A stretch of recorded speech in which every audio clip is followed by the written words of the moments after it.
Hello everyone, I am Jessie Faith Vargas and now I will discuss teacher as a person of good moral character. So, ibig sabihin ng teacher as a person of good moral character ay ito yung tumutukoy sa pagkilala ng mga bagay na tama o mali, mabuti o masama, o makatao at hindi. According to preamble of our Code of Ethics of Professional Teachers, teachers are duly licensed professionals who possess dignity and reputation with high moral values as well as technical and professional competence. In the practices of their profession, they strictly adhere to, observe and practice this set of ethical and moral principles and standards and values. It means that teachers need to have a legal license para makapagturo o kailangan dumaan muna sa exam at qualifications. Siyempre sa pagiging teacher ay kailangan panatilihin natin ang good image ng ating profesyon sa pamamagitan ng ating pag-uugali sa salita at sa aksyon. Now, let's talk about ways of describing good moral character as described by Christian author. First is being fully human. You have realized substantially your potential as a human person. It means that being a teacher or a human, meron tayong ginagampanan o responsibilities sa ating lipunan. Katulad na lamang ng isang teacher. Kailangan ang isang teacher ay mayroong dito na pumapasok yung integrity, kung saan paggawa ng tama at mabuti.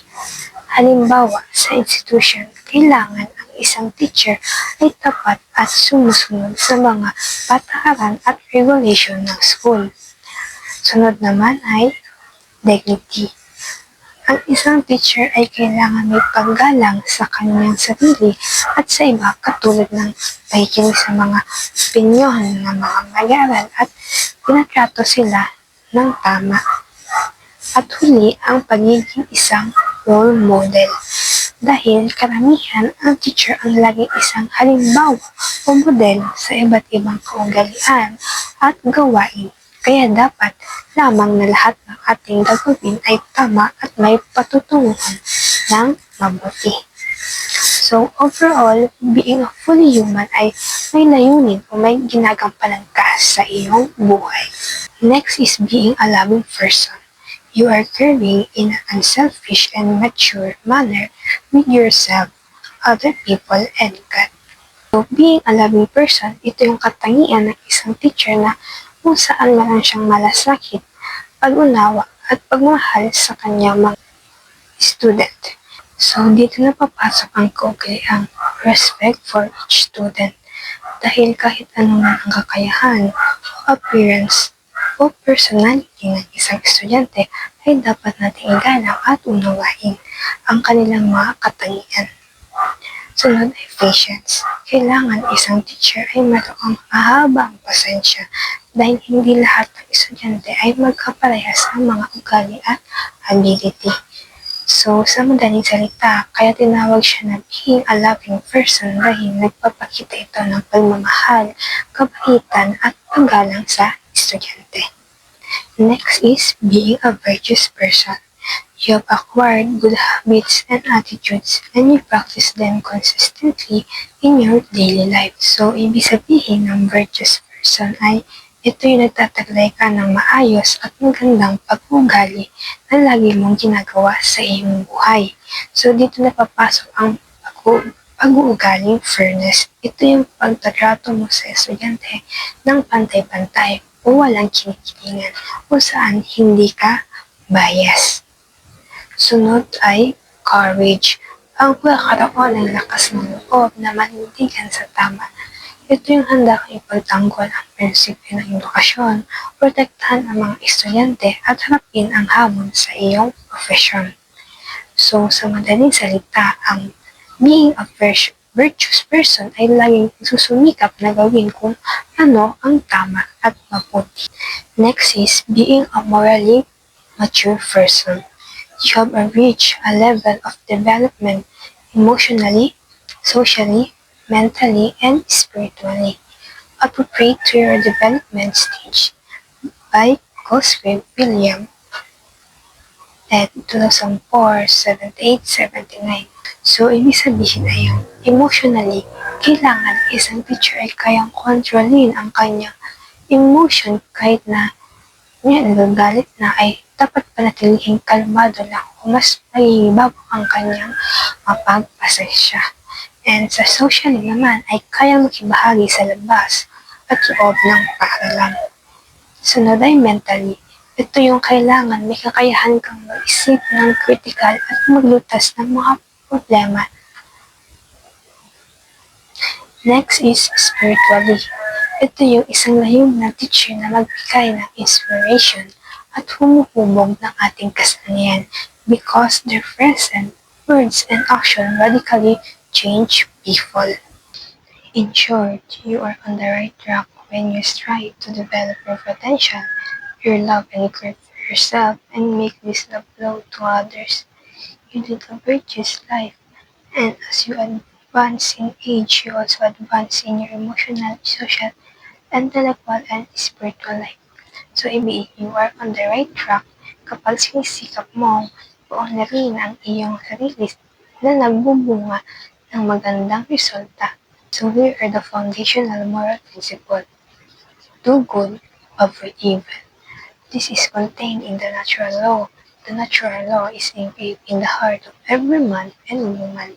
We have in us the sense to do the good, and we ought to do and to avoid the evil that we ought to avoid. This foundational moral principle of doing good and avoiding evil is expressed in many other ways by different people. So, ibig sabihin ay tumutukoy ito sa likas na batas na nagsasabing meron tayong likas na kakayahan na makilala ang mabuti at masama kung saan may sarili tayong pananaw, naiintindihin ang iba't ibang bagay o paniniwala at nasa ating sarili na lamang kung gagawa tayo ng kabutihan o iiwasan ang kasamaan. Ngunit kailangan natin i-avoid ang evil upang sa ganun ay magaan ang ating pamumuhay. Do not do to others what you do not like others do to you by Confucius, a Chinese philosopher. Ibig sabihin ay huwag kang gumawa ng masama kung ayaw mong gawin sa iyo. At iisipin mo kung ano magiging epekto nito sa isang tao at epekto nito sa iyong sarili. Kaya dapat kailangan ay panatilihin natin gumawa ng kabutihan upang hindi ito makaapekto sa ating buhay o maging matiwasay ang ating pamumuhay. Next is act in such a way that your rule can be the principle of all by Immanuel Kant. So, ibig sabihin ay ito yung gagawa ka ng isang pagpapasya. Naiisipin mo kung tama ba ito maging pamantayan ng lahat. Halimbawa, ang isang teacher ay nagbigay ng pabor sa isang estudyante. Kung yung lahat ng teacher ay gagawin ito, makatarungan ba ito? Siyempre, hindi. Kaya dapat lahat ng ating gagawin ay isipin natin kung magiging mabuti ang epekto nito sa lahat. Last is, for the Christian, the Bible shows the way to the God life. The 10 Commandments and the 8 Beatitudes are summarized in the 2 great commandments of love for God and love for neighbor. So, ibig sabihin ay ang 10 Commandments ay isang gabay na naglalaman ng aral, patnubay at prinsipyo sa ating buhay. Samantalang ang 8 Beatitudes ay ang mga gawain ng tataglay ng blessing sa ating buhay. Our act is moral when it is in accordance with our human. Our act is immoral when it is contrary to our human nature. Our intellectual and free will make us different from and above the beast. Ibig sabihin, ang moral ay ito yung tumutukoy sa mga kaugalian ng mga tao na gumawa ng mabuti sa isang desisyon o gawain.